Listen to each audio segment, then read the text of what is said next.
tardes haciendo el programa de Tejiendo Centroamérica en Radio Jornalera. Muchísimas gracias por estar aquí con nosotros en cada programa y por compartir.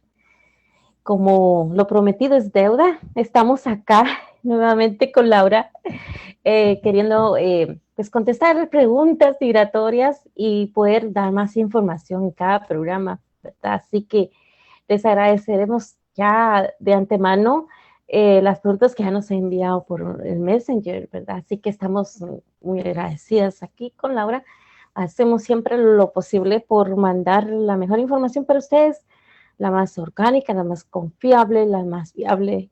Así que le agradecemos a Laura su participación porque sabemos que en medio de toda esta turbulencia que se está viviendo en las fronteras, en donde ella está, en el trabajo que ella realiza, ella se ha hecho presente para estar con nosotros. Así que muchísimas gracias, Laura, por estar aquí. Bienvenida.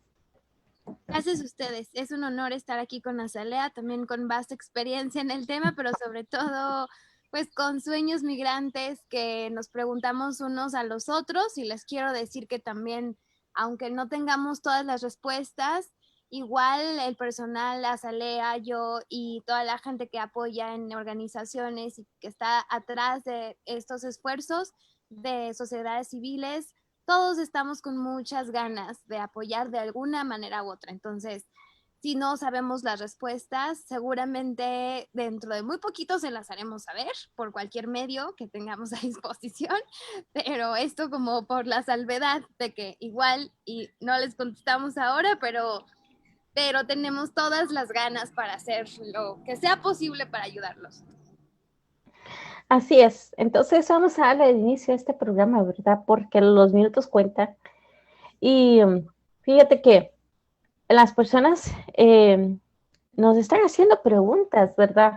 Y una de las preguntas que nos han hecho es ¿qué sucede si cuando la persona quiere tramitar algún documento y tiene dificultad en inglés? Yo creo que habíamos hablado de esto, pero parece que insisten en que podamos dar información. ¿Qué pasa si no hablo inglés? Es ese temor de no poder dominar la comunicación, ¿verdad? Entonces, ¿qué opciones tienen estas personas? Muchísimas gracias a esta pregunta también. Uno de los grandes temas de la integración en cualquier país, por supuesto, es el idioma. Voy a contestar por partes. Bueno, primero el inglés en Estados Unidos. Cualquier trámite legal tiene la obligación, tanto en México como en Estados Unidos, de darles un traductor. Y lo que está en la base de esta ley, en donde a ustedes se les tiene que asegurar que haya alguien que no solamente les traduzca su idioma, sino que estén seguros que ustedes entendieron, porque puede ser que haya un traductor, y ha pasado muchísimas veces en los casos de África, donde la persona habla algo similar a lo que ustedes hablan, pero no exactamente lo mismo, y no, realmente no hay una buena comunicación. En los hearings, por ejemplo, este es un gran tema, porque el traductor a veces depende el caso del traductor. Así que, en primer lugar, a pesar de que haya en la ley está establecido que necesitan ustedes entender lo que está pasando en su procedimiento legal, no solamente que se les sea traducido, sino que ustedes completamente lo entiendan. Eh, la base de eso es que ustedes tienen el derecho de solicitar derechos humanos en donde sea que se encuentre. Y lo digo porque entiendo que el origen del miedo de no hablar el idioma de la otra persona es tal vez sentirse pues en una casa ajena porque no es igual de donde vienes. Pero todos los estados, y esto es a cualquier país en el que lleguen, no nada más Estados Unidos, Canadá, por acuerdos internacionales, los países tienen la obligación, uno, de no regresarlos a sus países, y dos, de darles un traductor para que ustedes puedan explicar su situación. Porque el país no puede saber si vienen huyendo, si desde una guerra, si son terroristas, si son, qué son, si no les dan el derecho de expresarse.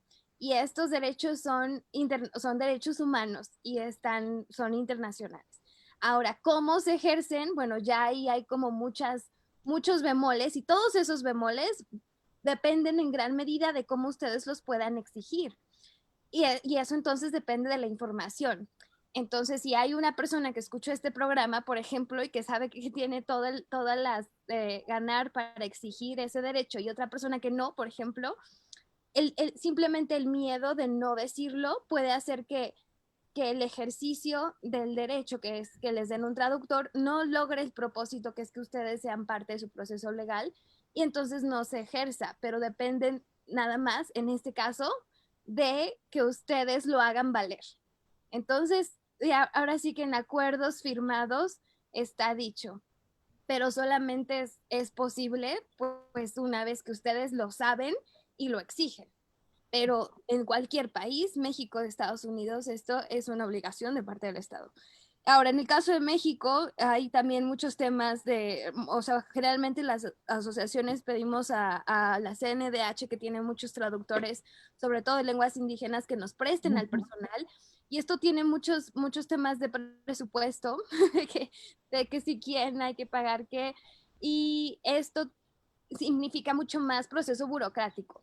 Así que no solamente el que grita más lo toma o lo aprovecha, sino también la persona que pueda, digamos, ser más accesible como lo que esté más a la mano, ¿no? Pero es una obligación del Estado, o sea, tendría que suceder. Bien, gracias, Laura. Ya veo que entró Francesco Cañas acá y él está entrando porque también tiene una pregunta. Y luego, después de que él pregunte, quiero que entremos al tema de los menores de edad, ¿verdad? Eh, pero para ir pasito a pasito, entonces le damos la bienvenida aquí a Francesco Cañas. Gracias por estar con nosotros, con nosotras. Muchas gracias por darme la oportunidad de entrar y hacer una pregunta. Um, Así que es una pregunta que lo estoy haciendo porque es una situación que enfrenta a alguien que conozco. Y esa persona también mencionó que tal vez otras personas también se enfrentan a esta situación. So, pensé que sería bueno hablar de eso. Si tal vez no es bajo la área que usted, de su expertise, ¿verdad? Pues no hay problema, ¿verdad? Pero porque se trata de algo un poquito distinto, pero de toda forma quería hacer la pregunta. Así que, básicamente un compañero que conozco yo, eh, él es una persona que vive acá, inmigrante de México, y no tiene documentos acá. Um, como muchos en esa situación, fue al Consulado de México para buscar un matrícula consular para poder tener por lo menos algo para identificarse, ¿verdad? Alguna forma de identificación oficial. Y lo que le dijeron era que, porque ha pasado muchos años desde que se inmigró para acá, él no tiene pruebas, o sea, de que nació en México, no tiene su certificado de nacimiento, no, solo tiene unos papeles de la escuela que los brindó, pero el consulado dijo que eso no es suficiente para funcionar como prueba que es ciudadano mexicano que nació en México y todo. Y bueno, como han pasado los años, tantos años, realmente no tiene contactos en México que puede decir, puedes ir allá al municipio donde nací y buscarme este documento, puedes hacerme ese favor. Entonces se queda como en el aire, ¿verdad? Por eso, y quería saber si hubiera alguna manera de que esa persona pudiera resolver esa situación desde aquí, no contando con personas que están en México porque no tiene contactos o personas que le pudieran brindar ese apoyo, pero ¿qué se pudiera hacer para una persona enfrentando ese tipo de Claro, situación? Francesco, también me llama la atención que conozco también a muchas personas que están en la misma situación. Y creo que legalmente hay dos temas, uno la nacionalidad mexicana y otro la legalización en Estados Unidos. Lo que entiendo es que el interés primordial de la persona es legalizarse en Estados Unidos, asumiendo que es más o menos su prospección. Bueno, no sabemos qué va a pasar en los próximos 2 días ya por la pandemia, pero él quisiera quedarse en Estados Unidos. Si ese es el caso, ok. Si él quiere quedarse en Estados Unidos, incluso podría ser más sencillo como administrativamente en términos de tiempos y de proceso burocrático, llegar a que tenga un permiso en Estados Unidos que le permita trabajar y que le permita existir para Estados Unidos económicamente, y entonces económicamente con el pago de impuestos muy fácilmente o mucho más fácilmente podría lograr una residencia legal, pero esto es un procedimiento aparte que solicitar la nacionalidad en México, porque para eso en México tendría, y no es tan complicado si se está acá, porque hay, por ejemplo, con un notario puede hacer igual otro procedimiento para tener un acta de nacimiento, y me imagino que tampoco, o sea, de no tener documentos, eso tampoco le facilitó la entrada a Estados Unidos, porque también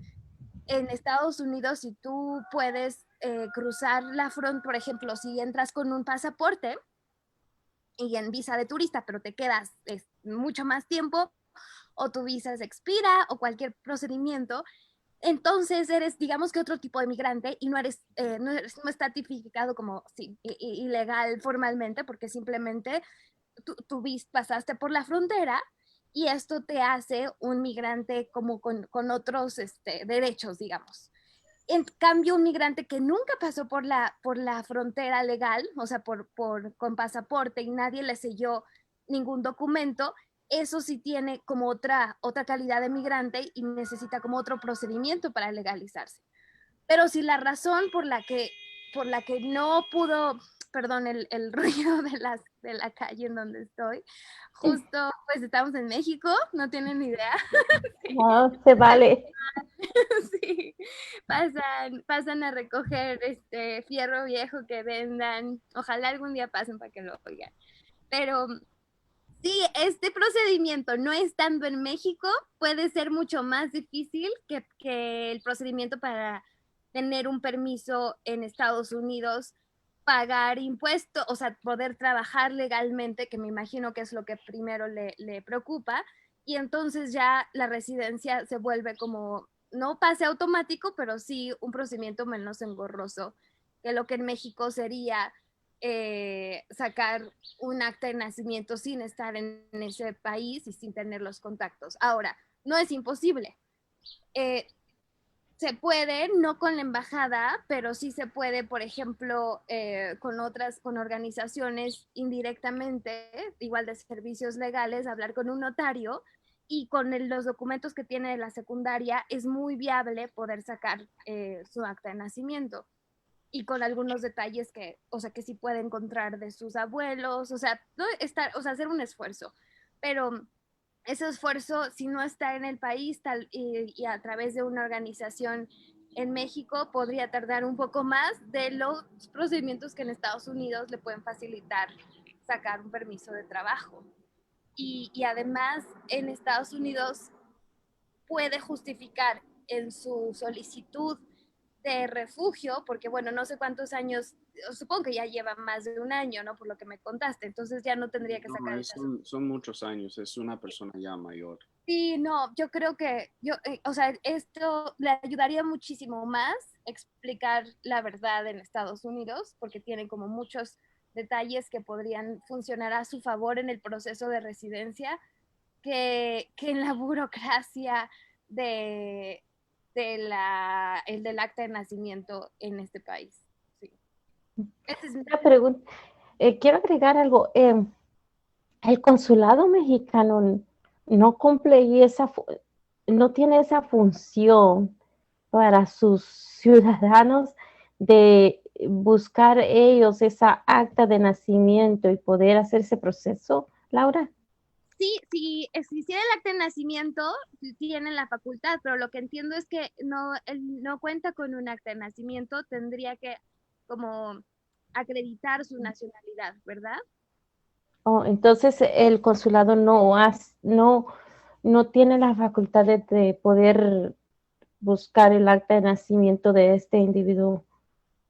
Los tienen las funciones de registro civil, eso significa que pueden hacer registros de defunción, de matrimonio y de nacimiento, pero eso sí apenas pasó, o sea, como un registro Mm, civil. Imagínense que el consulado en San Francisco, en donde esté él, es el registro civil igual, como es una misma empresa, ¿no? Tienen comunicación entre ellos. Pero para que exista ese documento que lo tiene en poder ese registro civil y todos los consulados, tiene que antes haber un certificado. Entonces, para sacar ese certificado es en donde nos comenta Francesco que le piden, bueno, y los vecinos, o se acuerda su mamá qué día nació, un poco de información para que entonces el documento pueda salir y se pueda firmar y ya firmado, pues entonces ya podrían hacer uso de él, ¿no? Pero hasta que no tenga ese documento el registro o cualquier los consulados no pueden hacer mucho. ¿Tú sabes de alguna organización que ayude a ese proceso?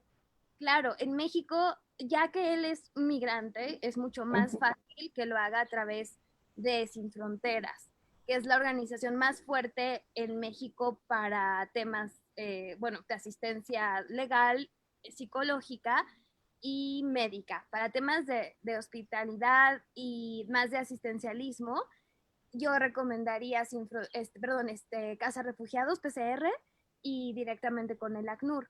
Pero yo creo que sería contactarlos a ellos para Ujú. que como migrante haga el procedimiento, pero no si por ejemplo si él estuviera en México y lo hiciera como mexicano, querer sacar su acta de nacimiento, sería con otras instancias. Pero yo le recomiendo que sea con Sin Fronteras y o sea, creo que lo pueden buscar. Déjenme buscar su teléfono eh, y lo pasamos al final, si quieres, de la... Sí, claro, yo te he ido. Muchísimas gracias, Laura. Al contrario, también tengo por ahí un contacto que igual y a través de Azalea lo podemos compartir para que sea como mucho más directo. Ok, perfecto. Pues, Perfecto. muchísimas gracias por contestar la pregunta. Lo aprecio mucho. Gracias, Francesco, entonces, por traernos siempre las preguntas son bienvenidas, ¿no? Y qué bueno que podemos dar una información, ¿verdad? Es una esperanza. Entonces, Laura, fíjate que de acuerdo a, hablando de los menores de edad, sigue bueno, es un tema tan grande, ¿no? Y complicado, y yo creo que va a haber mucho tiempo para resolver esto, pero más sin embargo, hay menores de edad que están haciendo preguntas, porque pues hay preguntas para ellos también, y ellos quieren saber, o esa persona quiere saber si siendo menor de edad, ellos pueden someter su solicitud de asilo.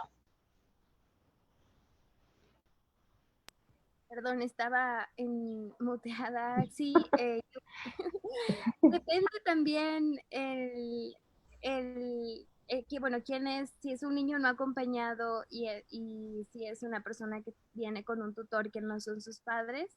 Normalmente, digo, si él lo hace sin tutores, seguramente estará una institución a su cargo, Ujú. pero normalmente serían los padres los que lo hacen y automáticamente tienen los niños el permiso en cuanto les dan el refugio a sus papás. Pero si vienen, pues, o sea, en cuanto un niño cruza la frontera y no se identifica o se identifica a un tutor, se separan los casos y lo que se ha discutido mucho, Azalea, es que justamente, por ejemplo, a veces los encargan con algún tío o los que nos están escuchando conocidos, ¿no? Seguro deben saber de muchos casos similares. Entonces, es muy importante que cuando lo encarguen, en el momento en el que te tenga que separar, que sean un poco más claros en cuál es el objetivo de la familia, porque a veces simplemente los llevan porque ya tienen familia allá y necesitan nada más reencontrarse, ¿no? Y son como transportistas, digamos. Esto tiene legalmente muchas implicaciones de tráfico de personas, etcétera. Pero si la familia quiere que tiene algún objetivo particular para el niño, porque en nuestras culturas en México normalmente los papás son los que los que deciden por un niño menor de 18 años, pero legalmente cuando los papás toman una decisión o pueden poner en riesgo la salud del infante, es la obligación, eso sí es legal, que una institución estatal tome las decisiones por él. Y esto tiene muchísimas implicaciones porque justifica entonces que si los papás decidieron que el niño cruzara la frontera y bajo los ojos de las autoridades estadounidenses, esto es poner en peligro su salud, su vida, entonces ellos van a tomar la decisión de qué hacer con ese niño, ya sea separarlo, devolverlo, y muchas veces las devoluciones no son efectivas, o sea, ni siquiera son en al lugar de donde vinieron, y esto tiene muchas implicaciones. Entonces, por eso es muy importante, si los niños, al menos si no son tan chiquitos, hacerles saber más o menos cuál es el plan, como de la manera más objetiva, concreta si quieren a grandes rasgos, pero que el niño sepa qué es lo que está sucediendo, porque a veces ellos mismos se confunden, ¿no? Ya no pueden decir dónde están sus papás, ¿no? Porque también tienen mucho miedo de la circunstancia que es ajena a ellos, ¿no? Entonces, es muy importante que las personas que están a cargo sepan cuál es el interés superior de los padres, que para nuestras culturas son los tutores genuinos, ¿no? Son los únicos que podrían decidir por ellos. Y una vez aclarado esto, entonces normalmente las autoridades, pues cuando se les expresa cuál es el objetivo, es mucho más fácil que ellos también tomen una decisión, porque por ejemplo, si es muy explícito que el niño tiene una familia ahí, que todos están y que es el interés superior del niño y de la familia que se reúnan, es muy poco probable que entonces las autoridades puedan hacer algo contrario. Pero cuando no se dice y las historias se contradicen, entonces las autoridades toman decisiones por ellos bajo este criterio que te platiqué de que pues tienen todo el derecho, porque para ellos que la familia tomó una mala decisión que atenta contra su salud, y sí, no siempre es complicado. real. Oh. Sí, es muy complicado. Yo creo que sí hay que tener un plan cuando se emigra. Mira, fíjate que una de las razones de migración también, que incluye lo que es la familia, pero los niños y las niñas, en este caso, es cuando las mujeres salen huyendo por un abuso doméstico y que se vuelve dramático porque son perseguidas y pues agarran lo que pueden y agarran a sus hijos y salen. Al llegar aquí, en este caso, nos pregunta, ¿cómo puedo hacer, dice, para que el niño que tiene su papá en el otro lado, ¿no? O está ya de donde viene la persona, necesita la autorización del padre para que ella pueda cruzar la frontera sin problemas, o no necesita esa autorización, aunque ella venga con problemas de abuso doméstico? Yo le recomiendo en ese caso para fines prácticos, porque pues tiene muchas, que si va a cruzar, cómo va a cruzar, etcétera. Pero para fines prácticos, yo le recomendaría que si está en México, haya instancias legales en todas las delegaciones que parecen como soluciones express, pero de verdad son muy útiles en estos casos. Un divorcio express por las razones que nos está platicando. O sea, simplemente por abuso, si él ya tiene algún tipo de testigo o si tiene alguna marca física o algo que le permita, un mensaje de WhatsApp, por ejemplo, o algo que le permita poner como testimonio de la violencia. Si no lo tiene, no es necesario. O sea, con su testimonio basta, pero si lo tiene es mucho más rápido y eficiente. Entonces, sacando el divorcio express no necesita, o sea, está justificando que justo dejó esa relación por tales razones y una vez divorciada no necesita ninguna autorización de nadie. Sí. Y el niño está bajo la custodia de ella. Exactamente, y por las razones que ella misma está determinando del abuso y la violencia. ¿Esto se aplica para las personas que están casadas y para las que no están casadas? Pues para la que no está casada no necesita nada. Sí, pues no hay nadie. No hay nadie que pedirle permiso. Sí, Bueno, sí. esto es importante saber, porque sabes que a veces, bueno, aquí cuando tenemos el hijo tiene mamá y papá, independiente de que el papá y la mamá estén casados, sí nos piden acá al cruzar México, por ejemplo, una carta que diga que autoriza que ese niño viaje con la mamá por etcétera, cualquier razón. Pero del otro lado para acá es otra historia diferente, me dices tú. No necesitan entonces. De México para Estados Unidos, si no Sí. están casados, pues no hay ningún vínculo legal que necesite su autorización. O sea, en realidad, justo muchas personas, bueno, en el caso de México se casan por los procedimientos, pero como en nuestras culturas ni siquiera estaba eso, o sea, ¿no? Tradicional. Sí. Sí. Okay. Entonces, Mira, no, yo creo que dime. bueno para esta persona, entonces, independientemente de cuál sea el estatus de su de matrimonio, ¿no? Bueno, ya está contestada. Entonces, otra pregunta.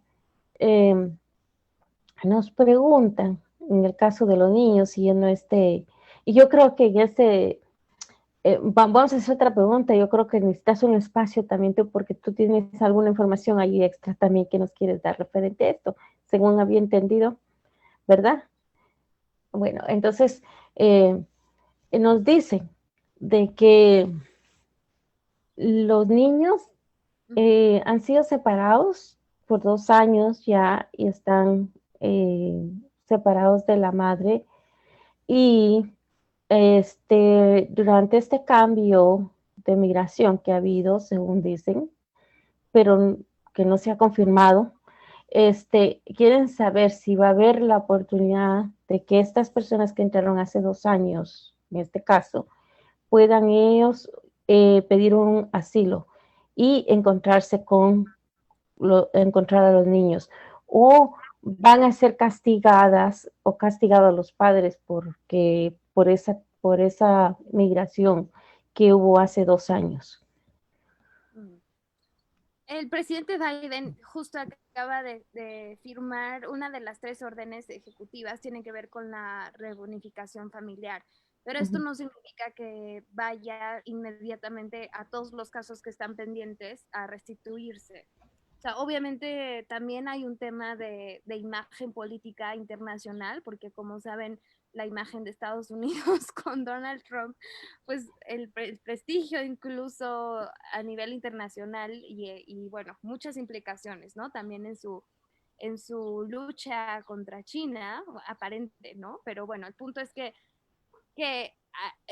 o sea, políticamente se hace el anuncio, se hace masivo y pues los migrantes decimos que bueno, ¿no? Ya es una esperanza, pero hay que también leer como las razones por las que se hace esto y esto implica que no va a ser inmediato en la aplicación que de primer momento tiene la intención de recuperar pues, el nombre, ¿no? Como decimos nosotros, de Estados Unidos. Entonces, se acaban de crear equipos en lo que me han contado, ¿no? De allá que están primero viendo las instancias, como la infraestructura institucional de cómo se va a ir haciendo esto, pero es claro que que, bueno, uno no va a ser de la noche a la mañana. Esto quiere decir que los casos que ya están siendo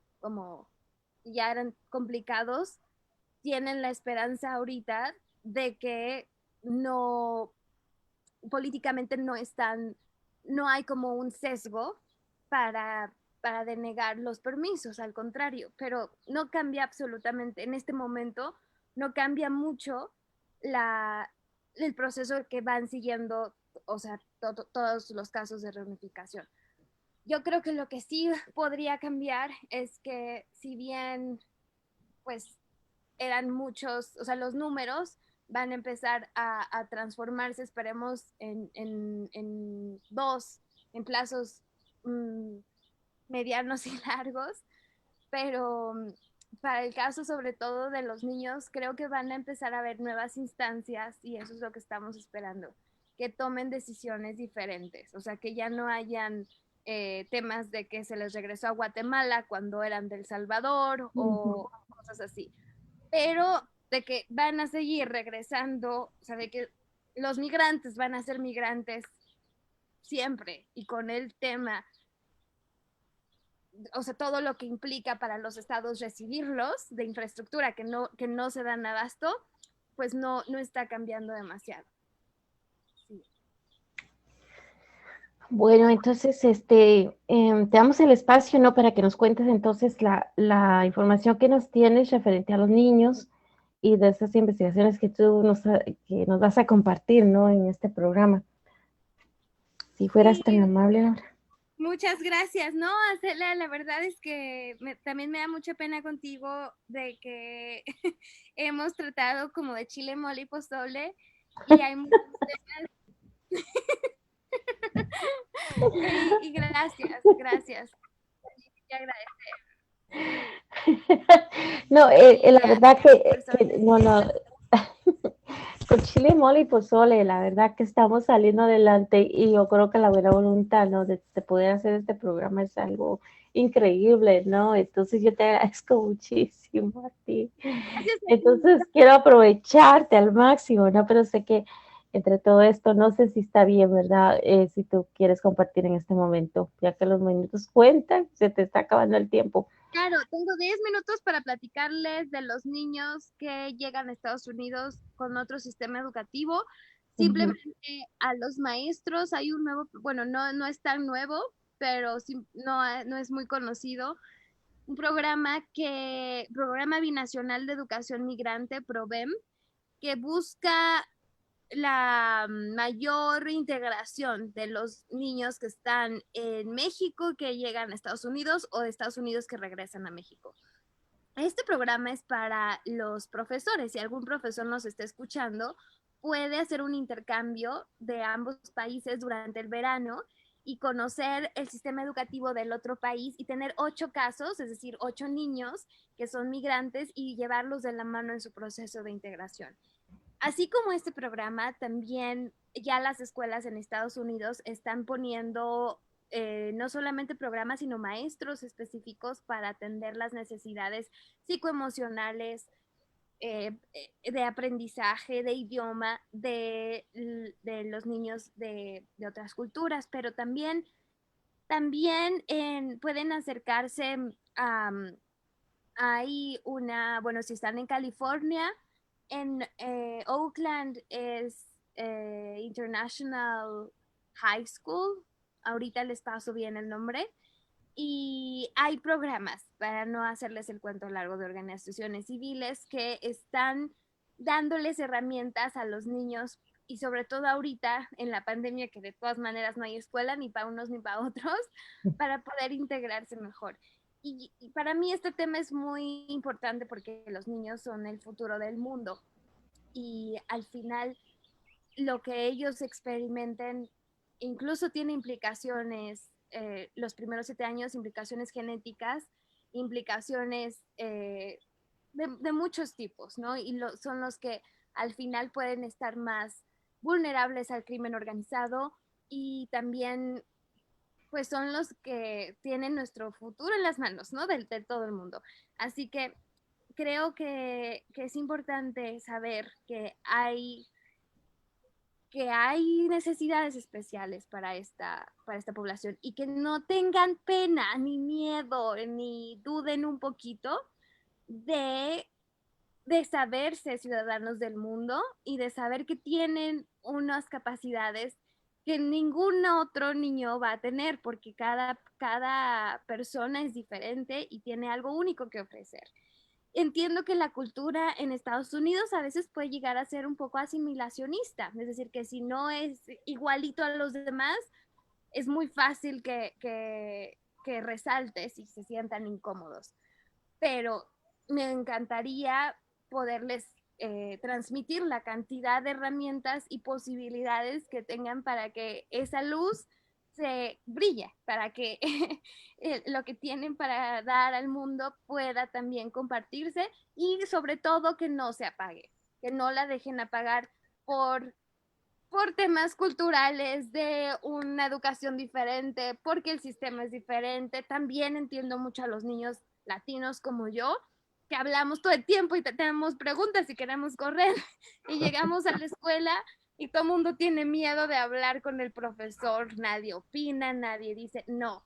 Yo creo que es muy importante que saquen la casta y que no se sientan más que en su planeta Tierra, el cual es de animales, vegetales, seres humanos de todos los colores y de muchas otras especies y seres que ni siquiera somos conscientes que existen.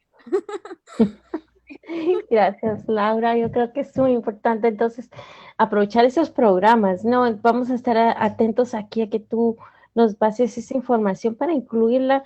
Después de que terminemos el programa, este programa se va a quedar grabado, ¿verdad? Entonces se puede compartir con esa información, que es importantísima.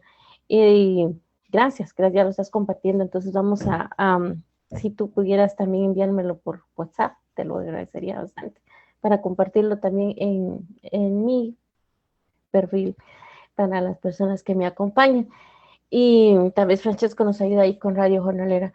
Pero en fin, Laura, la verdad que ha sido magnífico que has estado aquí con nosotros poquito a poquito, vamos llegando y hay tantas preguntas no que responder y yo creo que, bueno, estamos haciendo lo posible y les queremos pedir si pueden enviarnos las preguntas antes, sería bueno para ver si podemos darles más información. Laura, fantástico, ¿no? Tú nos has dado la última pregunta que quiero hacerte ya en un minuto, es que, ¿te acuerdas que en el programa pasado dijiste, bueno, pues Google, la mamá Google no puede contestarnos? Es cierto, hay información allá, pero ¿cuáles serían los links más creíbles, más confiables para poder contestar a dudas y respuestas migratorias, ¿verdad? Las personas tienen miedo de poner su nombre, si a veces se los piden, si tienen miedo de llenar solicitudes y se preocupan, ¿no? A dónde tienen que entrar si es posible. Entonces, ¿sería posible que tú pudieras compartirnos esto? También nombres de organizaciones que están disponibles para estos temas, ¿no? Que podamos ir compartiendo, ¿verdad? Para que podamos ir haciendo esta red de ayuda más rica en información. Sí, muy importante también entiendo la parte de la confianza. Sin embargo, en las organizaciones civiles que son diferentes del gobierno, porque quien tiene desconfianza por cualquier tema que esté tratando legal, es más fácil que se acerquen con organizaciones de la sociedad civil. Ahí sí no tienen, mientras no firmen nada, incluso pueden ustedes contar una historia de hadas y les van a dar la información porque es como es una ayuda gratuita, ¿no? Ahora, legalmente en México pusieron una imagen que se llama el jaguar, que es como un emoticón, como una botarga que pretende dar confianza a toda la población migrante para responder las preguntas de parte del gobierno, pero, o sea, como la información institucional, pero un poco más amigable. Igual no tengan desconfianza, porque como les comento, o sea, aunque ustedes, si lo preguntan por su celular, no es como que los por el IP o algo así los canalicen, ¿no? O sea, obviamente depende si es un asilado político que está huyendo del país por cuestiones, por otras cuestiones. Perdón que está pasando un avión. Pero lo que les quiero decir es que traten de, obviamente con la salvedad de sus casos particulares, de abrirse con alguien de organizaciones civiles con la confianza de que están haciendo eso sin fines de lucro. Y en el caso de temas legales, pues ellos justo son como el transporte, el intermediario entre ustedes y el gobierno. Muy bien. Bueno, entonces, ¿algo más que quieras agregar? Sabemos que tienes algo más que hacer en un momentito, pero bueno, cerramos con alguna otra. Nada, pues dar mis teléfonos de contacto personal por si alguien quiere, te los paso, bueno, contigo, igual en la asociación y muchas están dispuestas a ayudar y sobre todo que nos digan qué temas les interesa para yo también junto con Azalea y el equipo, todos encontrar la persona que les platique más de estos temas porque migración es enorme. Entonces solamente está la parte de preguntas express para solucionar legalmente, pero también culturalmente, hasta la comida, ¿no? Hasta cómo platicar con el vecino, no sé. Así que siéntense también en confianza, abriendo yo tu programa, Azalea. Gracias. Sí. Yo también quisiera agregar la invitación abierta, ¿no? Para las personas competentes que quieran participar en el programa y que puedan venir, ¿no? Y también ayudarnos a contestar estas preguntas. Queremos que se sientan también como que este es un medio, ¿no? Para poder colaborar, ¿no? Sabemos que todos están ocupados ahorita. Es tremendo el trabajo que cada una tienen, ¿no? En estos días por lo mismo.